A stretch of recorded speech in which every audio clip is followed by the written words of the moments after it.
আল্লাহ তাআলা আপনাদের মধ্যে বারাকা দান করুন, আল্লাহুম্মা আমিন। আচ্ছা, যারা সিদ্ধান্ত নিতে পারেন নাই, সিদ্ধান্ত নেয়ার জন্যে কি লাগে জানেন? সিদ্ধান্ত নেয়ার জন্য লাগে পার্সোনালিটি, স্ট্রেংথ, এবং লাগে পৌরুষত্ব। পৌরুষত্ব কিন্তু একটা কোয়ালিটির নাম। এটা কেবলমাত্র শরীরের একটা পার্টিকুলার অর্গান আছে, এই কারণে আমি পুরুষ, দেখেন তো, এটা না। পুরুষ হওয়ার জন্য পার্টিকুলার অর্গান না হলেও পৌরুষ হওয়া যায়, এটাকে বলে পৌরুষত্ব। Even the women can also become রিজাল, যেখানে আল্লাহ তাআলা বলেছেন মিনাল মুমিনিনা রিজালুন রিজালুল লা তুলহিহিম তিজারাতুন ওয়ালা বাইউন আন যিকরিল্লাহি ওয়া ইকামিস সালাতি ওয়া ইতাইজ যাকাত ওয়া ইয়াখাফুনা ইয়াওমান তাতাকাল্লাবু ফীহিল কুলুবু ওয়াল আবসার। আল্লাহ বলেছেন একদল মানুষের মধ্যে একদল পুরুষ আছে। এগেন পুরুষ মানে কিন্তু এই আমরা যাকে বলছি পুরুষ, এখানে কোনো নারী নাই এরকম না। পুরুষ মানে যে একটা স্পেশাল কোয়ালিটি আছে, যারা সিদ্ধান্ত নিতে পারে এবং যে সিদ্ধান্ত নেয় তারা জীবন দিয়ে হলে সেই সিদ্ধান্ত ওরা বাস্তবায়ন করে, এটা হচ্ছে পুরুষ। এবং আল্লাহ তাআলা appreciated them in the holy Quran.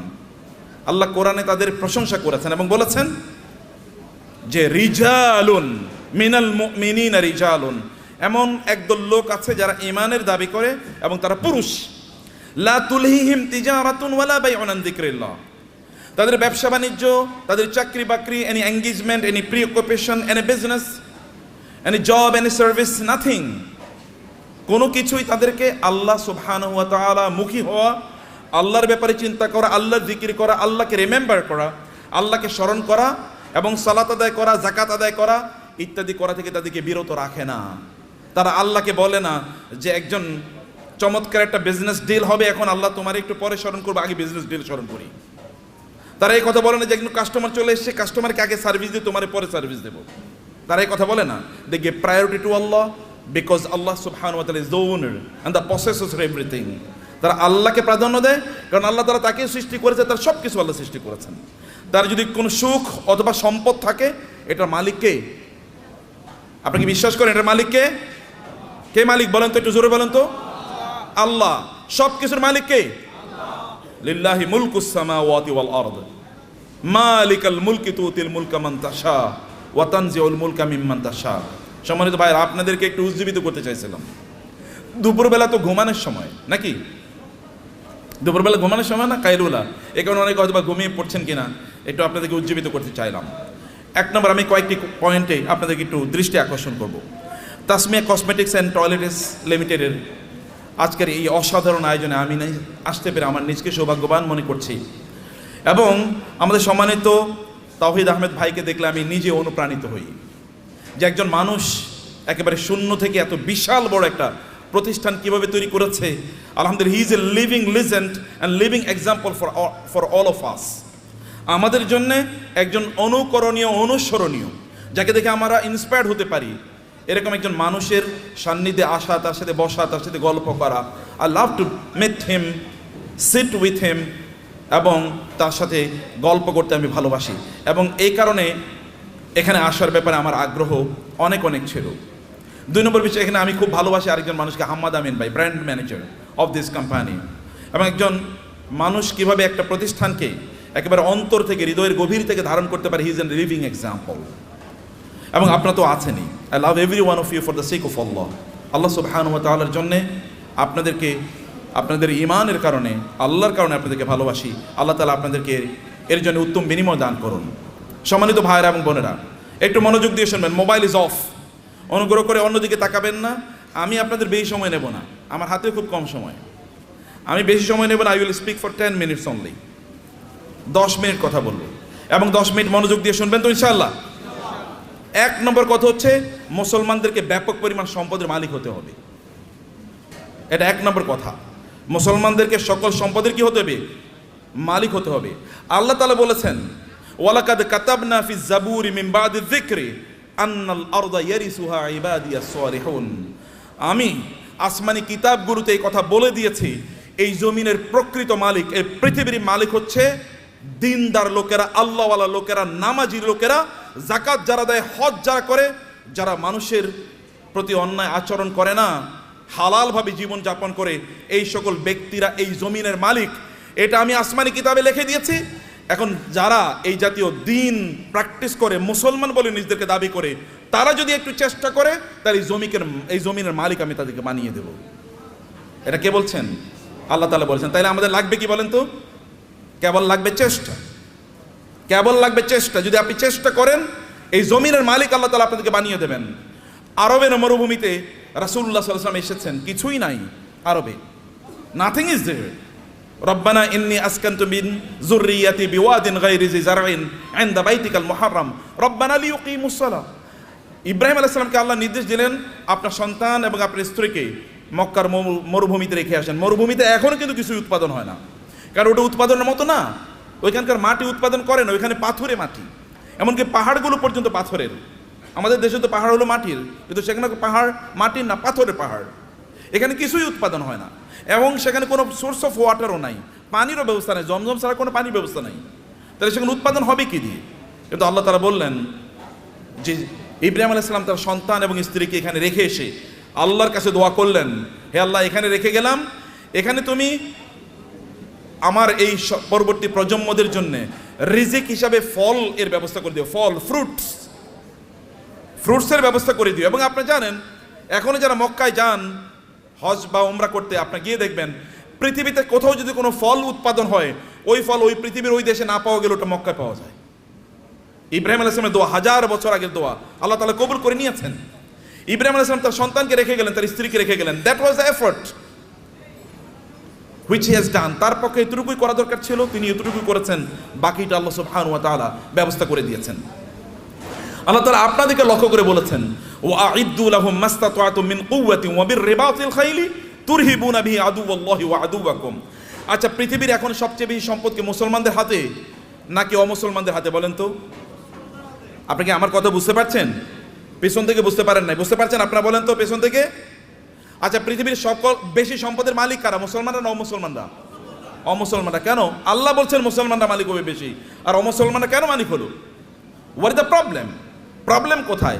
Problem হলো আমরা মুসলমানরা কেবল নিজেকে কনজিউমার বানাইছি, আমরা নিজেকে প্রডিউসার বানাই নাই। পৃথিবীর সবচেয়ে বড় বড় ব্র্যান্ডগুলোর মালিক কারা বলেন তো? পৃথিবীর সবচেয়ে বড় বড় ব্র্যান্ডগুলোর মালিক কারা? সব মুসলমান। আপনি যদি লিভার ব্রাদার্সের কথা বলেন তাহলে কি?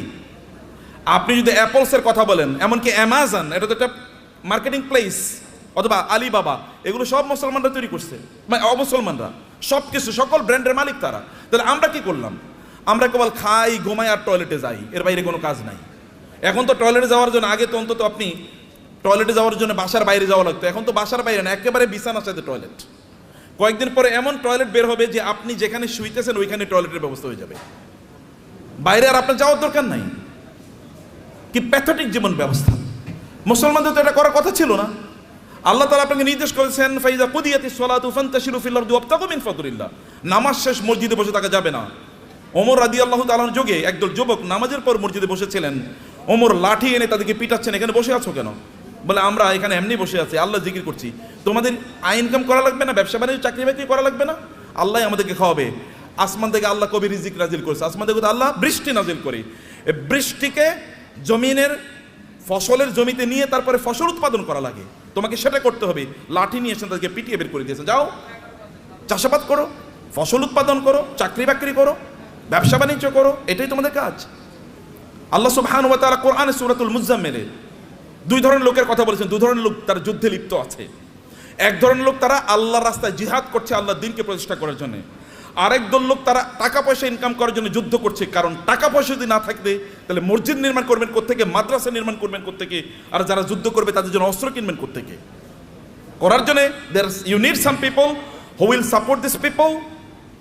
আপনি একদল লোক যারা এই সাপোর্ট দেবে আপনাকে, তাদের অর্থ থাকা লাগবে। এবং এই কারণে আল্লাহ তাআলা বলেছেন, ওয়াইদ্দু লাহুম মাসতাতা'তুম মিন কুওয়াতিন ওয়া বিররিবাতিল খাইল। আল্লাহ তাআলা তার রাসূলকে বলেন, আপনি বলে দেন ওরা যেন ঘোড়ার আস্তাবল তৈরি করে, ওরা যেন ঘোড়া প্রোডাকশনের জন্য হাউস তৈরি করে। ঘোড়া প্রোডাকশন হাউস তৈরি করতে হলে কি কি লাগবে আপনি জানেন? আপনাকে ফার্ম তৈরি করতে হবে, ঘোড়ার ফার্ম। ঘোড়ার ফার্মে লাগে কি? ঘোড়ার ফার্মে লাগবে, তাহলে ঘোড়াকে প্রজনন করার জন্য একটা পদ্ধতি লাগবে, রিপ্রোডাকশন প্রসেস লাগবে, এবং ডাক্তার লাগবে, কারণ এখানে বিভিন্ন ধরনের রোগ তৈরি হবে, রোগের চিকিৎসা করার জন্য। আবার এগুলো কি খাবারের জন্য ব্যবস্থা লাগবে, এগুলো খাবার আসবে কোথা থেকে? আরেকটা ইন্ডাস্ট্রি তৈরি হবে, যেমন এখন ফিশ ইন্ডাস্ট্রি। ইন্ডাস্ট্রি তৈরি হবে, আবার এগুলোকে বিক্রি করার জন্য বাজার তৈরি হবে, মার্কেট প্লেস, বিশাল মার্কেট প্লেস, এবং সেখানে আবার কি ক্রেতা লাগবে, বিক্রেতা লাগবে, সেখানে আপনার ট্রেডার লাগবে, যারা ট্রেডিং করবেন এরকম লোকেরা লাগবে, যারা উৎপাদন করবে তারা লাগবে, আবার এদেরকে লালন পালন করার জন্য এই ঘোড়াগুলো একদল প্রশিক্ষিত লোক লাগবে, যারা সার্ভিসম্যান, যারা সার্ভিস দেবেন, আবার এদেরকে মার্কেটে নিয়ে যাওয়ার জন্য একদল আপনার এজেন্ট লাগবে, অথবা আপনার যেমন এখানে এজেন্সি নিয়ে আপনার কাজ করছেন এরকম আলাদা কিছু লোকেরা লাগবে যারা এগুলো নিয়ে যাবে এবং এগুলো তারা মার্কেট প্লেসে ব্যবহার করবে। ফলে আপনি যখনই আল্লাহ তাআলা বলেছেন যে আপনি ঘোড়ার আস্তাবল তৈরি করেন, ফার্ম তৈরি করেন, ফার্ম তৈরি করা মানে হচ্ছে বিশাল ইন্ডাস্ট্রি তৈরি করা, এবং এই ইন্ডাস্ট্রির কথা মুসলমানরা বুঝেছেন। প্রায় 1200 বছর জুড়ে রাসূলের আগমনের পর থেকে শুরু করে 1200 বছর জুড়ে গোটা পৃথিবীর সকল প্রায় ইন্ডাস্ট্রির মালিক ছিল মুসলমানরা, অধিকাংশ ব্র্যান্ডের মালিক ছিল মুসলমানরা। কিন্তু আমরা যখন এই ব্র্যান্ড থেকে বের হয়ে গেলাম, যখন আমরা মনে করলাম আমরা ওই যে বৈরাগী জীবন যাপন করলাম, খ্রিস্টানদের মতো বৈরাগী জীবন যাপন করা শুরু করে দিলাম, না আমি মাওলানা সাহেব, আমি ইমাম সাহেব, আমি কেবল আজান দেবো, আমারে যা পয়সা লোকেরা যা দান সাদাকা করে এই দান সাদাকা খায় আমি বাঁচবো, এইরকম মানসিকতা যখন আমাদের তৈরি হয়ে গেল, আমি জাকাত খাবো, এইরকম মানসিকতা যখন তৈরি হয়ে গেল, তখন আমাদের কাছ থেকে চলে গিয়েছে অন্যদের কাছে নেতৃত্ব। পৃথিবী তারাই নেতৃত্ব প্রদান করে যাদের হাতে টাকা থাকে, এটা মনে রাখবেন। যাদের হাতে অর্থ থাকে তারাই পৃথিবী নিয়ন্ত্রণ করে। আমেরিকা কেন সুপার পাওয়ার? তাকে কেন ব্রিটিশরা সুপার পাওয়ার ছিল? কেন ফ্রান্স সুপার পাওয়ার? কেন ইউরোপ সুপার পাওয়ার? অথবা কেন এখন চায়না সুপার পাওয়ার হয়ে যাচ্ছে? কেন ইন্ডিয়া সুপার পাওয়ার হয়ে যাচ্ছে? আমরা কেন হতে পারছি না? It is only because we don't possess money, property, সম্পদ আমাদের কাছে নাই, টাকা আমাদের কাছে নাই। আমরা ভিক্ষা করলে ওদের কাছে ভিক্ষা করা লাগে। বাংলাদেশের উন্নয়নের জন্য টাকা আসে কোত্থেকে? আমেরিকা থেকে, ইউএস থেকে, অথবা ইউএসএইড দেবে, ইউএন দেবে, অথবা ওয়ার্ল্ড ব্যাংক দেবে ইত্যাদি। ওগুলো কি আমাদের কি দেয়? সাদাকাই তো দেয়। জাকাত মানে জাকাত হয়তো বা তারা দেয় না, তারা সাদাকা দেয়, তারা চ্যারিটি করে, তারা দান করে আমাদেরকে। আর দান করা হাত, এই হাতই গোটা পৃথিবী নিয়ন্ত্রণ করবে। যে হাত দান গ্রহণ করে এই হাত পৃথিবী কোনোদিন নিয়ন্ত্রণ করতে পারে না। আল্লাহ সুবহানাহু ওয়া তাআলা কোরআনে উল্লেখ করেছেন যে আমরা যেন আকিমুস সালাতা আতুজ যাকাতা, নামাজ পড়ো জাকাত খাও। বুঝেন না আপনারা এখনো? আল্লাহ কি বলেছেন? নামাজ পড়ো জাকাত খাও, নাকি? কেন বুঝেন না? কথা বলছেন না কেন? আপনার এতগুলো লোক, কোনো আওয়াজ নাই। নামাজ পড়ো জাকাত খাও, নামাজ পড়ো। তোর জাকাত কবে দেবেন আপনি? আপনাকে জাকাত দেওয়ার মতো সম্পদের মালিক হওয়া লাগবে। আল্লাহ বলেছেন প্যারালাল। আপনি নামাজ পড়তেছেন, জাকাত দিতেছেন, আপনি তো পূর্ণ মুসলমানই হন নাই এখনো। জাকাত দেওয়ার মতো প্রপার্টি অর্জন করতে হবে। কেন আপনি বসে থাকেন? আপনার অলসতা। আল্লাহ রাসূল আল্লাহর কাছে দোয়া করেছেন, আল্লাহুম্মা ইন্নী আউযু বিকা মিনাল হাম্মি ওয়াল হাযান ওয়া মিনাল আজজি ওয়াল কাসাল। হে আল্লাহ, আমি অক্ষম অথবা অলস, এই দুটা থেকে আল্লাহর কাছে তিনি আশ্রয় চেয়েছেন। আমি অক্ষম যে আমি আয় ইনকাম করতে পারি, আমি অলস, আমি ইনকাম করার জন্য বাস রাস্তায় বের হই না, আমি বাজারে যাই না, আমি মানে প্রোডাকশন হাউস তৈরি করি না, অথবা আমি ট্রেডিং সেন্টার তৈরি করি না, আমি বৈশা থাকি আর খাই, এবং আমি তোমার কাছে মান্না সালোয়ার জন্য দোয়া করি, তুমি আমার জন্য মান্না সালোয়া পাঠাইও। এইরকম যেন আমি না হই। আমি যেন অ্যাক্টিভলি এঙ্গেজ থাকি সমাজে, আমি যেন কাজ করি সমাজে। আপনার নবী কি করেছেন? নবী হওয়ার আগেও তিনি বিজনেস করেছেন, নবী হওয়ার পরেও তিনি বিজনেস করেছেন। সাহাবায়ে কেরামদের মধ্যে দেখেন, আবু বকর রাদিয়াল্লাহু তাআলা যখন তিনি খলিফা হিসেবে তাকে নির্ধারণ করা হয়, তিনাকে খলিফা তৈরি করা হয়, তিনি যাচ্ছেন মাথায় কাপড়ের পুটলি নিয়ে তিনি বাজারে যাচ্ছেন। ওমর বলেন, আপনি যাচ্ছেন কই? বলে, বাজারে যাচ্ছে, আমার সংসার চলা লাগবে না? তিনি খলিফা। এখন প্রেসিডেন্ট যদি অথবা প্রাইম মিনিস্টার যদি ব্যবসা করে, আপনার বলবেন হে তো ওইদিকে ব্যবসাও করে। কেন প্রাইম মিনিস্টার ব্যবসা করবে না? কেন প্রেসিডেন্ট কেন ব্যবসা করবে না? মন্ত্রী কেন ব্যবসা করবে না? করবে। ব্যবসা তো আমাদেরই করা উচিত, কারণ আমরা inherently by born, by virtue of our identity, আমরা মুসলিম হওয়ার কারণে, কোরআন ধারক এবং বাহক হওয়ার কারণে আমাদেরকে বিজনেস করা লাগবে। আমাদেরকে সম্পদ উপার্জনের করার জন্য আমাদেরকে এই পদ্ধতি আবিষ্কার করা লাগবে আমাদেরকে, সম্মানিত ভাইরা। কিন্তু এটা হলো একটা দিক। কিন্তু এই সম্পদ যেন আমাকে কারুনের মতো না বানিয়ে ফেলায়। সম্পদ যেন কি না করে? কারণে যদি, তাহলে এক নম্বর কথা হচ্ছে আপনি নামাজও পড়বেন না, জাকাতও দেবেন। এখন থেকে আপনাকে সিদ্ধান্ত নিতে হবে যে এই রমাদান থেকে আপনি জাকাত দিতে পারবেন, এরকম চেষ্টা আপনি শুরু করবেন ইনশাআল্লাহ। নাকি বলেন? ভাই আপনার এলাকায় আপনি সবচেয়ে বড় ধনী হন, সমস্যা কি? সম্পদ উপার্জন করে হারাম নাকি? সম্পদ উপার্জন করা হারাম? নো, সম্পদ উপার্জন করা তো ফরজ। ইনকাম করা ফরজ, ইনকাম করা ফরজ। ইসলাম প্রচারে সবচেয়ে বেশি অবদান কার ছিল? আবু বকর। আবু বকরের চেয়ে মক্কায় ধনী কে ছিল? ইসলাম প্রচারের ক্ষেত্রে সবচেয়ে বেশি অবদান ছিল খাদিজাতুল কুবরা রাদিয়াল্লাহু তাআলা আনহার। খাদিজাতুল কুবরার চেয়ে মক্কায় ধনী নারী কে ছিল? ইসলাম প্রচারের ক্ষেত্রে, ইসলাম প্রতিষ্ঠার ক্ষেত্রে ওসমান ইবনে আফফান রাদিয়াল্লাহু তাআলার সবচেয়ে বেশি অবদান ছিল। এখনো আরবে, সৌদি আরবে, এখনো মদিনাতে ওসমান ইবনে আফফানের নামে এখন ওই রকম বাগান আছে, যে বাগান থেকে এখনো যে উৎপাদন এগুলো এখনো দিনের কাজে লাগে, এখনো চ্যারিটি হিসেবে সারা পৃথিবীতে সেগুলো টাকা পৌঁছে যায়। এখন যে মক্কায় যে ক্লক টাওয়ার আপনারা দেখেন, এটা কিন্তু সাদাকা, এটা কিন্তু ওয়াকফের। এখানকার টাকা যা ইনকাম এগুলো কিন্তু মানব কল্যাণে, আপনাদের দেশে হয়তো বা এখানকার কল্যাণে টাকা চলে আসে। তা আপনাকে তো এরকম অর্থবৃত্তের মালিক আপনাকে হওয়া দরকার, অর্থ ইনকাম করতে হবে, ফরজ। এর কারণে আপনি তখন, কারণ এদের অবস্থা দেখেন, আবু বকরের মতো গোটা পৃথিবীর সকল মুসলমানকে যদি একত্রিত করা হয়, আবু বকরকে যদি একত্রিত করা হয় রাদিয়াল্লাহু তাআলা আনহু, তাইলেও আবু বকরের আমলের দাড়িপাল্লাটা অনেক ভারী হয়ে যাবে। কেবল ইবাদত করেই, এই তথাকথিত এই যে কথিত যে ইবাদত আছে, এই রিচুয়াল, আপনি নামাজ পড়লেন, কোরআন তেলাওয়াত করলেন, ইত্যাদি ইত্যাদি, এর মাধ্যমে এই জায়গায় যাওয়া যায় না। You need financial contribution to the establishment, to the preaching and the propagation of Islam. ইসলামকে মানুষের কাছে পৌঁছে দেওয়ার জন্য আপনার অর্থনৈতিক অবদান লাগবে। এই অবদানের কারণে আল্লাহ সুবহানাহু ওয়া তাআলা নামাজকে যেমনিভাবে ফরজ করে দিয়েছেন, তিনি আমাদের জন্য জাকাতকেও ফরজ করে দিয়েছেন। এখন আপনি বলবেন যে আমি টাকার মালিক হলে যেন জাকাত দেবো। আল্লাহ বলছেন তুমি টাকার মালিক হয়ে জাকাত দাও, তোমার জন্য ফরজ। টাকার মালিক হয়ে জাকাত, আল ইয়াদুল উলিয়া খায়রুম মিনাল ইয়াদিস সুফলা। দানের হাত আল্লাহর কাছে প্রিয়। যে ব্যক্তি দান করে তার যে মর্যাদা, যে নেয়ার মধ্যে কি সওয়াব আছে নাকি? যে ঠিক আছে ভাই আপনি ভিক্ষা করেন রাস্তায়, ভাই আমার একটু দেন না, এরপরে আপনার আমল নামায় কেবল সওয়াব ঢুকতে থাকবে, সওয়াব ঢুকতে থাকবে নাকি? তাহলে সবাই ভিক্ষা, এবং মুসলমানরা প্রায় ভিক্ষার জাতি হয়ে গেছে। মাহফিল করলেও ভিক্ষা লাগে, মসজিদ বানাইলেও ভিক্ষা লাগে। কেমন অবস্থা এটা? এটা কেন আপনারা করলেন? আপনারা কেন ইসলামকে এরকম জায়গায় নিয়ে আসছেন? আমরা কেন নিয়ে আসছি? আমি আলেমদের কথা বলছি, আপনাদের বলছি না। কেন এই জায়গায় নিয়ে আসবেন? এই জায়গায় আনার কথা ছিল না। You do something in order to earn money. আপনি মর্যাদার সাথে পৃথিবীতে বেঁচে থাকবেন, আপনি দেবেন, এরকম জায়গায় আপনি যাবেন। ওমর রাদিয়াল্লাহু তাআলার যুগে জাকাত নেওয়ার মতো লোক পাওয়া যায় নাই। মুসলমানদের অবস্থা দেখেন, মরুভূমিতে আফ্রিকাতে লোকজন আফ্রিকা থেকে জাকাতের টাকা নিয়ে এসে ওমর কাছে আসে, ওমর রাদিয়াল্লাহু তাআলার কাছে আসে। ওমর বলে এগুলো কি? বলে জাকাতের টাকা। এখানে নিয়ে আসছে কেন? মদিনায় তো জাকাত নেওয়ার মতো কোনো লোক নাই, মক্কায় জাকাত নেওয়ার মতো কোনো লোক নাই। আমাদের আফ্রিকাতেও তো জাকাত নেওয়ার মতো কোনো লোক নাই, কর্ম কি? আফ্রিকাতে জাকাত নেওয়ার মতো কোনো লোক নাই যখন মুসলমানদের শাসন চলেছে। এখন আমরা সব জায়গায় ভিক্ষা। আফ্রিকা মানে হচ্ছে ভিক্ষুকের জাতি, অথবা আন্ডার ডেভেলপ, লিস্ট ডেভেলপড, অথবা সবচেয়ে অনুন্নত দেশ। বাংলাদেশ মানে হচ্ছে ফকিরের দেশ, আমরা এরকম মনে করে থাকি। আপনাদেরকে দায়িত্ব নিতে হবে এই বাংলাদেশের মুসলমানদেরকে, অথবা এই সমগ্র জাতিকে অবশ্যই দারিদ্র থেকে অথবা এই ভিক্ষাবৃত্তি থেকে জাতিকে উদ্ধার করতেই হবে আমাদেরকে।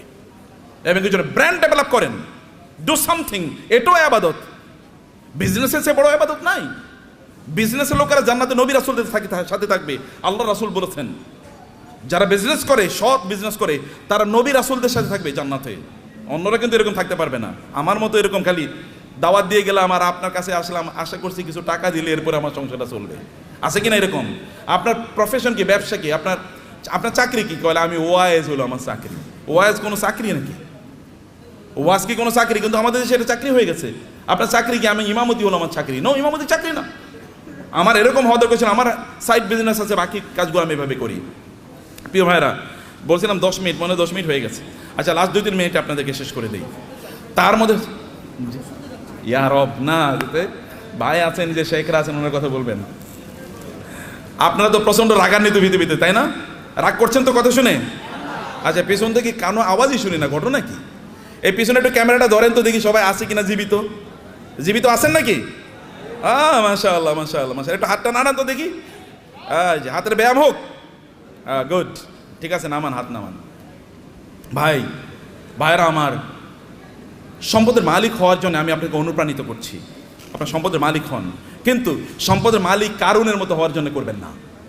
আল্লাহ সুবহানাহু ওয়া তাআলা সূরাতুল কাসাসে কারুনের ঘটনা বলেছেন। যদি সময় পান তাহলে আজকে বাসায় গিয়ে সূরাতুল কাসাসে এই কারুনের আয়াতগুলো, যেখানে আল্লাহ তাআলা বলেছেন ইন্না কারুনা, আয়াত নাম্বার হচ্ছে 40 থেকে শুরু করে 76 থেকে শুরু করে কারুনের ঘটনা পড়বেন। সূরাতুল কাসাস।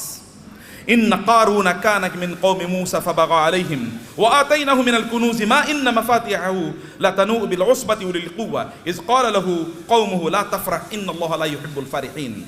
আল্লাহ সুবহানাহু ওয়া তাআলা বলেছেন, কারুনের গল্প আমাদেরকে বলছেন। তাহলে আমার আলোচনা দুটো পার্ট, এর একটা পার্ট আমি শেষ করলাম। আপনাদেরকে সম্পদের মালিক হতে হবে, প্রচুর পরিমাণ সম্পদের মালিক হতে হবে, যেন মানুষ যেন না বলে মুসলমানরা ভিক্ষুকের জাতি।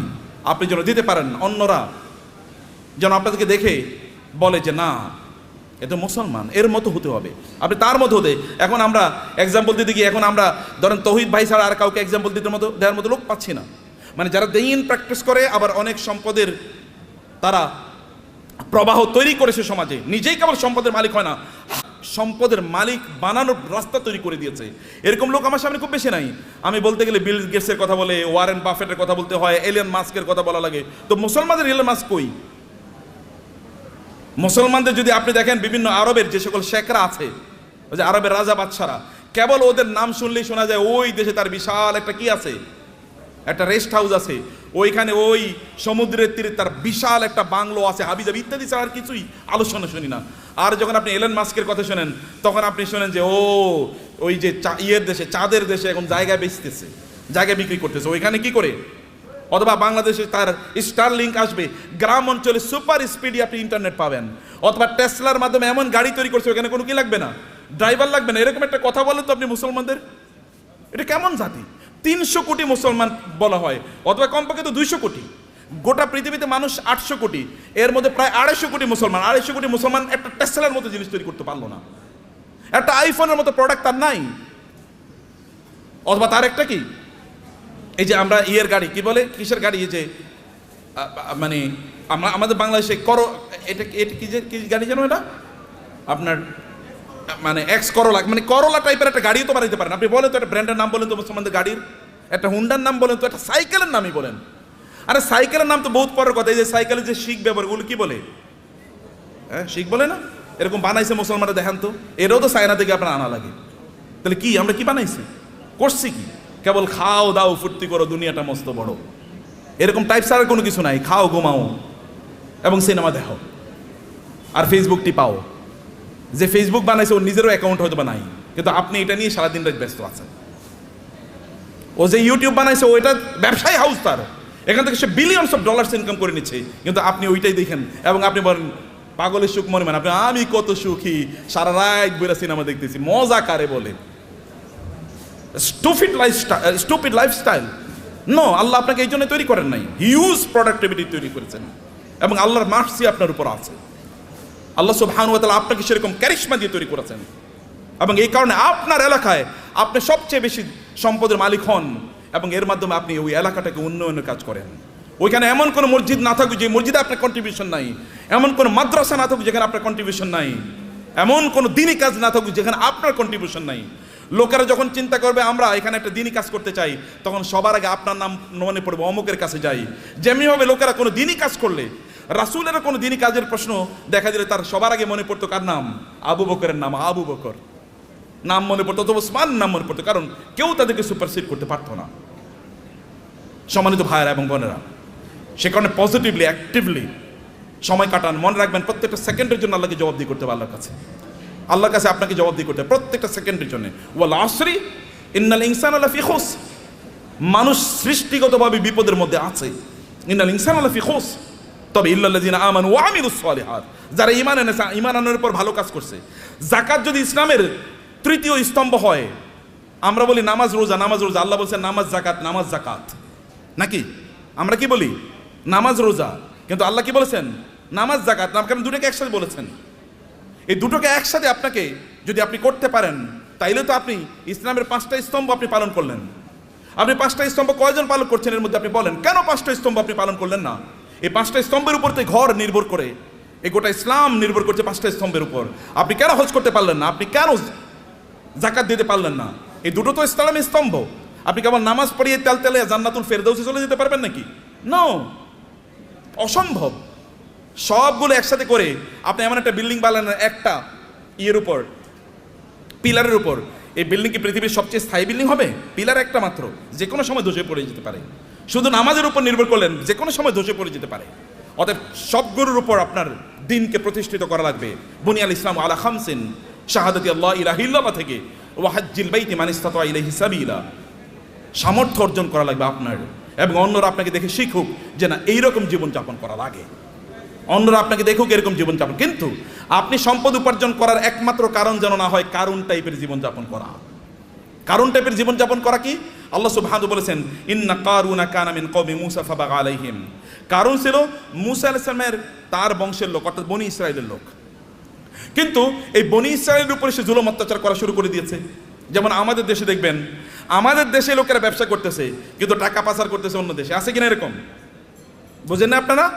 ব্যবসা করতেছে এই দেশের মানুষের, কিন্তু টাকা পাচার করতেছে আরেক দেশের ব্যাংকে গিয়ে তার সকল টাকা খুঁজে পাওয়া যায়। এর চেয়ে বড় জালিম আল্লাহর জমিনে আর হতে পারে না। কারণ আপনি যেখানে ইনকাম করেছেন ওই অঞ্চলের মানুষের হক আছে আপনার উপর, কারণ তাদেরকে দিয়ে আপনি ইনকাম করেছেন, তাদের উন্নয়নের জন্য আপনাকে কাজ করা লাগবে। ফেরাউন মানে কারণ এই টাইপের এরকম যে কারণ এরকম করেছে, কিন্তু সেই লোকজনের উপর সে জুলুম এবং অত্যাচার চালিয়ে দিল, এবং তার কি পরিমাণ সম্পদ ছিল আল্লাহ তাআলা বলেছেন যে ওয়া আতাইনাহু মিনাল কুনুজি মা ইন্না মাফাতিহাহু লাতানু বিল উসবাতি উলিল কুওয়া, যে তার এত সম্পদ আল্লাহ তাআলা তাকে দিয়েছেন, সে কিন্তু গরিব একটা জাতির একজন, গরিব জাতি মানে হচ্ছে বনি ইসরাইল কিন্তু কৃতদাস, ফেরাউন তাদেরকে কৃতদাস বানিয়ে রেখেছিল, তাদেরই একজন, কিন্তু প্রচুর পরিমাণ সম্পদের মালিক হয়েছে। সম্পদের মালিক হয়েছে এদের মাঝে ব্যবসা করার কারণেই, ব্যবসা করার মাধ্যমে কিন্তু, এবং তার এত পরিমাণ সম্পদ যে তার সম্পদগুলো সোনা দানা এগুলো যেই সিন্ধুকে রাখতো, ওই সিন্ধুকগুলোর চাবি বহন করার জন্য একটা বিশাল গ্রুপ অফ পিপল লাগতো। কি পরিমাণ তার সিন্ধুক ছিল, কি পরিমাণ সম্পদ ছিল তার। এরকম সম্পদ এর মালিক হওয়ার পরে এরপরে তিনি কি করেছেন, তিনি প্রচন্ড অহংকারী জীবনযাপন করতেন, আনন্দ ফুর্তি নিয়ে ব্যস্ত থাকতেন। ভালো করে শুনুন, আপনাদের গল্প বলছি। আনন্দ ফুর্তি কি, অনেক টাকা। অতএব আজকে ফ্যামিলি সহ চিন্তা করতো আজকে আমরা কক্সবাজারের ট্যুরে যাব, ওকে কক্সবাজারের ট্যুর শেষ, মজা শেষ, ওইখানে আনন্দ ফুর্তি করে আগামীকাল আমরা সাজেকে যাব, সাজেকের মজা শেষ সিলেটে যাব, সিলেটের মজা শেষ সিঙ্গাপুরে যাব, সিঙ্গাপুরের মজা শেষ আমেরিকা যাব, না এরপরে কানাডাতে যাব। একটার পর একটা কেবল ঘুরে বেড়াচ্ছে, আনন্দ ফুর্তি করছে, আর ফেসবুকে পোস্ট দিচ্ছে আলহামদুলিল্লাহ আমি খুব ভালো আছি। এরকম যখন পোস্ট দেয় তখন কি হয়, আপনি কেবল আনন্দ ফুর্তি করে বেড়াচ্ছেন। এবং এই সবচেয়ে সুন্দর সিনেমা কোনটা এসছে, চলো সিনেফ্লেক্সে আমরা গিয়ে সিনেমা দেখে আসবো। সিনেফ্লেক্সে ঢোকার আগে এরকম একটা বিশাল বড় ফেসবুকে একটা পোস্ট দিয়ে বললো এখন মাত্র সিনেফ্লেক্সে আমি ঢুকতেছি সিনেমা দেখার জন্য। মানুষের দেখাচ্ছে তার প্রচুর পরিমাণ সম্পদ, এবং বিশাল গাড়ি হাঁকিয়ে যখন তিনি গ্রামে যান ওইখানে উইন্ডো খোলেন না, অথবা তার এলাকায় যখন যান তখন তিনি মহা অহংকারী, কেউ তার কাছেও আসতে পারে না। অনেক পরিমাণ সম্পদ আর আছে, এটা কেবলমাত্র নিজের ভোগ বিলাসের জন্য তিনি ব্যবহার করছেন এবং ব্যয় করছেন, কেবল নিজের ভোগ ছাড়া অন্য কোনো কিছু নাই তার নিজের। কারণ সে নিজে মনে করে যে আমি ইনকাম করেছি, আমি নিজেই ভোগ করব।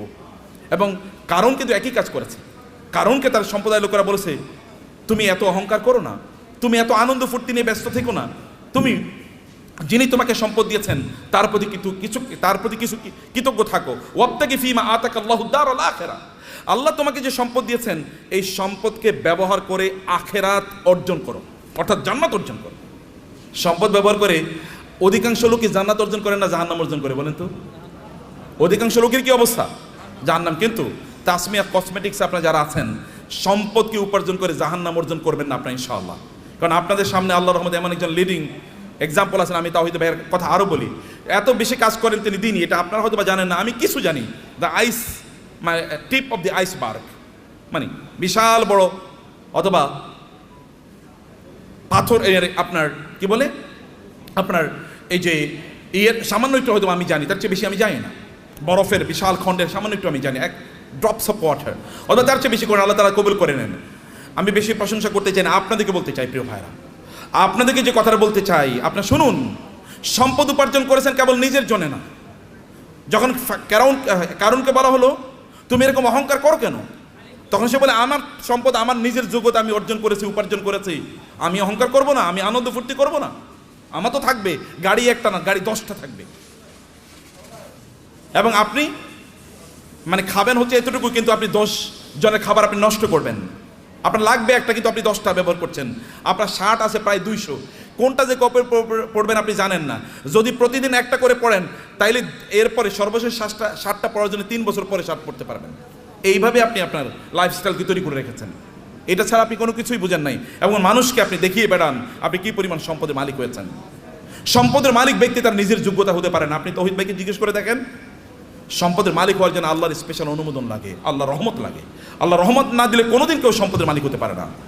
চেষ্টা করে সম্পদের মালিক, আপনি প্রচুর পরিশ্রম করবেন, এই কারণে সম্পদের মালিক হবেন এটা নয়। নাহলে রিক্সাওয়ালারাই সবচেয়ে বেশি সম্পদের মালিক হতো, অর্থাৎ দিন মজুররাই সবচেয়ে বেশি সম্পদের মালিক হতো। নো, আল্লাহ সুবহানাহু ওয়া তাআলা আপনাকে দেন পরীক্ষা করার জন্য। কিন্তু আপনি এই সম্পদ, আমি এই কথা আপনাকে বলবো না যে টাকা ইনকাম করেন আর কেবল কথিত আল্লাহ সুবহানাহু ওয়া তাআলার রাস্তায় ফি সাবিলিল্লাহ ছাড়িয়ে আপনি এটাকে ব্যবহার করেন, আমি তা বলছি না। আমি বলছি হারাম কাজে এগুলোকে ব্যবহার করেন না, সিনেমা দেখার জন্য ব্যবহার করবেন না। লেটেস্ট কি সিনেমা তৈরি হয়েছে, এটা নিয়ে কিনে নিয়ে আসো এবং সবাইকে নিয়ে আনন্দ ফুর্তি করে বেড়াবেন। অথবা আপনার ছেলে মেয়ে, ওয়াইফ ইত্যাদিকে নিয়ে, বাচ্চাদেরকে নিয়ে আপনি যাবেন বিভিন্ন জায়গায় বেড়ানোর জন্য, আনন্দ ফুর্তিতে মেশে থাকবেন, লাল পানি খাবেন অথবা জুয়া খেলবেন অথবা অন্যান্য ফুর্তি ফ্যাশন করে বেড়াবেন, সেখানে কোনো দিনী পরিবেশ নাই, দিনী কোনো আচরণ নাই, এবং এর মধ্যে আপনি আনন্দ খুঁজে বেড়াচ্ছেন। আপনার টাকা আপনি এইভাবে ব্যয় করছেন। এই অর্থ ব্যয়ের মাধ্যমে আপনি জান্নাত কিনছেন না জাহান্নাম কিনছেন? আপনি কিনছেন জাহান্নাম, অথচ আল্লাহ অনুগ্রহ করে আপনাকে সম্পদ দিয়েছেন। আপনার সম্পদ ব্যবহার করে আপনি জান্নাত কেনেন। এগুলোকে হালাল উপায় ব্যবহার করলে আপনার জান্নাত কেন হয়ে যায়? আপনি হালালভাবেই চলেন, নো প্রবলেম। এমনকি আপনার স্ত্রীর জন্য যদি আপনি গোলাপ ফুল কিনে নিয়ে যান, সেটাও আপনার জন্য কি, সেটাও কি সাওয়াব। বলবে নতুন ফতুয়া নিয়ে আইছে, নতুন ফতুয়া, এটাই পুরান ফতুয়া, এটাই পুরান ফতুয়া। আপনার স্ত্রীর জন্য আপনি টাকা ইনকাম করেছেন, স্ত্রীর জন্য গোলাপ ফুল কিনে নিয়ে যান, তার জন্য নতুন একটা আইটেম কিনে নিয়ে যান এবং তাকে খুশি করেন, কারণ তাইলে আপনার সংসার ঠিক থাকবে, আপনার সন্তানটা ঠিক মতো চলবে। এটাও কি, এটাও দিনদারি, এটাও ইবাদত। অতএব আপনি হালাল পথে আপনার সম্পদগুলো ব্যবহার করেন। এর মাধ্যমে আপনি ওয়াবতাগি ফীমা আতাকাল্লাহু দারাল আখিরা ওয়ালা তানসা নাসিবাকা মিনাদ দুনিয়া। আমি বলি না আপনি সাজেকে যাবেন না, আমি বলি না সিলেটে যাবেন না, আমি বলেছি ওখানে যান এবং আপনার সন্তানকে নিয়ে আপনি সেখানে জামাতের সাথে নামাজ আদায় করুন। লোকেরা দেখুক যে পর্যটনে এসেও তারা কি করছে, জামাতে তারা নামাজ আদায় করছে, মিস করছে না। আপনি বিচে তখন যান যখন নামাজের সময় না, লোকেরা দেখুক যে তিনি নামাজকে প্রায়োরিটি প্রদান করছেন। লোক ওইখানে গিয়েও আপনি দান সাদাকা করুন, লোকেরা দেখুক যে লোকটা আল্লাহ সুবহানাহু ওয়া তাআলাকে আনন্দ করতে এসে আল্লাহকে ভুলেন নাই, আল্লাহকে তিনি তার প্রায়োরিটির মধ্যে রেখেছেন। ওইখানে আপনি গিয়েছেন, এখন অর্ধ উলঙ্গ হয়ে আপনি ঘুরবেন না। আপনার স্ত্রী, তিনি সেখানে পর্দার মধ্যে থাকবেন না, আপনি তাকে দেখিয়ে দেখিয়ে শো পিসের মতো, চিড়িয়াখানার চিড়িয়ার মতো তাকে এরকম দেখায় দেখায় বেড়াবেন, এরকম করবেন না। তাইলে আপনি কি হলো, আপনার সম্পত্তি আপনি জান্নাত উপার্জন করলেন, জাহান্নাম আপনি উপার্জন করলেন না। আপনার সম্পদের কারণে অন্যকে ছোট তুচ্ছ তাচ্ছিল্য করে দেখবেন না, দেখাবেন না। আপনার ড্রাইভার, তাকে তুই করে বলা, আপনার সন্তানও তাকে তুই করে বলে, আপনি তুই করে বলছেন। আপনার বাসায় বুড়ো মহিলারা কাজ করে, তাদেরকে আপনি তুই করে বলছেন, আপনি নিজেও তুই করে বলছেন, আপনার বাচ্চারও তুই করে বলে। এটা কেমন কথা হলো? তিনি তো আপনার মায়ের সমান বয়সের। আল্লাহ তাকে না দিয়ে পরীক্ষা করছেন, আপনাকে দিয়ে পরীক্ষা করছেন।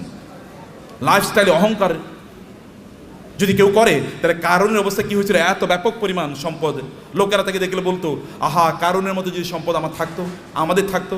কিন্তু কোনো এক সময় কারণের এই আনকন্ট্রোল জীবনযাপনের কারণে আল্লাহ তাকে ধ্বংস করে দিয়েছেন, মাটির নিচে তাকে এবং তার সম্পদকে মাটির নিচে পুঁতে দিয়েছেন। তখন লোকেরা বলো, আল্লাহ আমাদেরকে বাঁচিয়েছেন, আমরা কারণের মতো হই নাই, আল্লাহ আমাদেরকে বাঁচিয়েছেন। সম্মানিত ভাইরা, আপনার সম্পদের প্রতি অন্যের অধিকার আছে, এই অধিকারগুলো দান করুন। মনে করবেন আল্লাহ যদি আপনাকে দেয়, তাহলে আপনার লাইফস্টাইলই কেবল বাড়াবেন না। আগে গাড়ি ছিল সাধারণ গাড়ি, এখন আপনি মার্সিডিজ ব্যান কিনলেন, মার্সিডিজ ব্যানজে এখন চলেন, এখন BMW কিনবেন। BMW এখন এগুলো সেকেলে, এগুলো এখন ছোট লোকেরা ব্যবহার করে। এখন আপনার একটা প্রাইভেট জেট লাগবে, এখন আপনার প্রাইভেট জেটেও চলে না। এখন আপনার কি লাগবে? এখন আর আপনি বাংলাদেশ থাকেন, এখন আপনি ধরেন কোথাও আপনি এই দেশে এরকম ছোট দেশে মানুষ থাকে নাকি? এখন আপনি অন্য দেশে চলে গেছেন, এখানে আপনি আসেনও না, এখানকার মানুষের প্রতি আপনার কোনো দায়ও নাই, দায়িত্ব নাই। এখানকার টাকা পয়সা লুট করে, ব্যাংকের টাকা লুট করে এবার আপনি অন্য দেশে গিয়ে পালিয়ে চলে গেছেন। এরকম যেন কোনো অবস্থা না হয়। আপনাকে নিশ্চয়ই আপনাকে এই দেশের মানুষের প্রতি আপনার যে দায় আছে, এই দায়িত্ব আপনাকে পালন করতে হবে। আমি এই বলার কথা বলি আপনাদেরকে শেষ করছি প্রিয় ভাইরা। তা হলো, এক নম্বর যে সম্পদের মালিক হন এবং হালালভাবে পবিত্রভাবে সম্পদের মালিক হন। মালিক অর্জনের চেষ্টা করুন, দিনরাত যা কাজ করবেন। আপনি যদি সম্পদের মালিক হওয়ার জন্য দৌড়ান, এই দৌড়টাকে আল্লাহ সুবহানাহু ওয়া তাআলা ইবাদত হিসেবে আপনার আমলনামায় লিখে দেবে। এবং দুই নম্বর বিষয় হচ্ছে, যা আয় ইনকাম করছেন, এগুলো কেবল আপনি নিজের জন্য করছেন এরকম না, মানুষের সাথে ভাগাভাগি করেন।